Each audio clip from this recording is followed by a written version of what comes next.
මේ කතාව සිද්ධ වෙන්නේ 1800 ගණන්වල අගභාගයේ පැරිසියේදී. එංගලන්තයේ ජීවත් වූ මවක් සහ දියණියක් පැරිසියේ පැවති උත්සවයක් නැරඹීමට පැරිසියට ගියා. දිගු ගමනේ මහන්සිය නිසා ඔවුන් නවාතන් ගැනීමට ඉහළ පෙළේ හෝටලයකට ඇතුල් වුණා. ඒ හෝටලේ වෙල්වෙට් තිර වලින් අලංකාර කරන ලද උස් බිත්ති සහ දීර්ඝ කොරිඩෝ සහිත පැරණි ගොඩනැගිල්ලක් වුණා.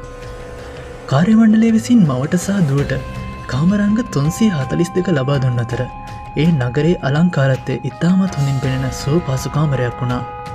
සවස් කාලය වන විට මවහට යම්කිසි අසනීප තත්ත්වයක් පෙන්නුම් කළ නිසා දියණිය විසින් වෛද්‍යවරයෙකු කැඳවා ගැනීම අදහසින් හෝටලෙන් පිටත් වුණා. නැවත හෝරාවක් පමණ ඇතුළත ආපසු පැමිණීමේ බලාපොරොත්තුව පැය සතුව තිබුණා. ඇය මේ ඇතුළු වන්නේ කිසිදා නොවිසඳෙන ප්‍රේලිකාවක් තුළ බවට ඇය දැන සිටියේ නැහැ.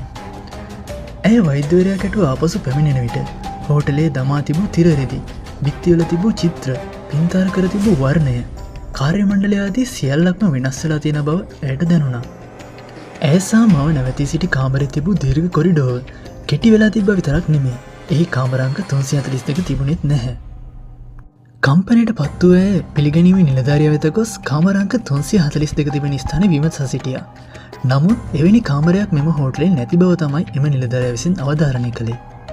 ඇය සතුව කාමරේ යතුරේ සාක්ෂියක් විදිහට තිබ්බත් එම යතුර හෝටලේ අනෙක් යතුරට වඩා වෙනස් වුණ නිසා කිසියෙකු ඇයව විශ්වාස කළෙත් නැහැ.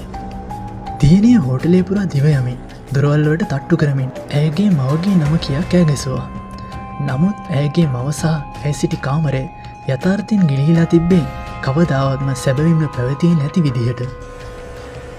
වසර ගණනාවකට පස්සේ එක් කටකතාවක කියවුණේ දියණිය පිටවෙලා ගියාට පස්සේ මව මිය ගිය අතර ඒ දරුණු වසංගතයක් නිසා හෝටලේ වසා දැමීමට සිදුවේ යයි බියෙන් කාර්ය මණ්ඩලය විසින් හෝටලේ බිත්ති පින්තාරු කරලා කාමරේ දොර හරහා බිත්තියක් බැඳලා තිරරෙදි වෙනස් කරලා සියලුම සත්‍ය ලෝකෙන් වසන් කළ බවයි. නමුත් පැයක් ඇතුළත එවැනි දෙයක් සිදු කළ නොහැකි නිසා එම කටකතාව මිත්‍යාවක් බවට ගොඩාක් අය හිතන්නට වුණා. කෙසේ නමුත් කිසිදා නොවිසඳුණු අභිරහසක් ඉතුරු කරමින් දියණියගේ මව සහ කාමරාංක 342 සදාටම අතුරුදහන් වෙලා තිබුණා.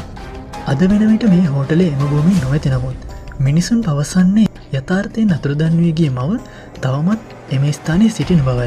ඒ අසනින් ගමන් කරන විට දොරකට තට්ටු කරන හඬ ඇසෙන අතර පැරණි තාලේ ඇඳුමකින් සරසුණු කාන්තාවක් පෙනී සිට මගේ දුව මෙතනට එක්ක එන්න. ඇය තවමත් මාව සොයනවා යනුවෙන් මුමුණන බව සමහරුන් පවසනවා. අතුරුදහන් වූ යථාර්ථයක් පිටුපස පැරිසියට මකා දැමීමට නොහැකි වූ මවක් සහ දියණියක් අතර බැඳීම තවමත් එම භූමියේ රැඳී පවතිනවා.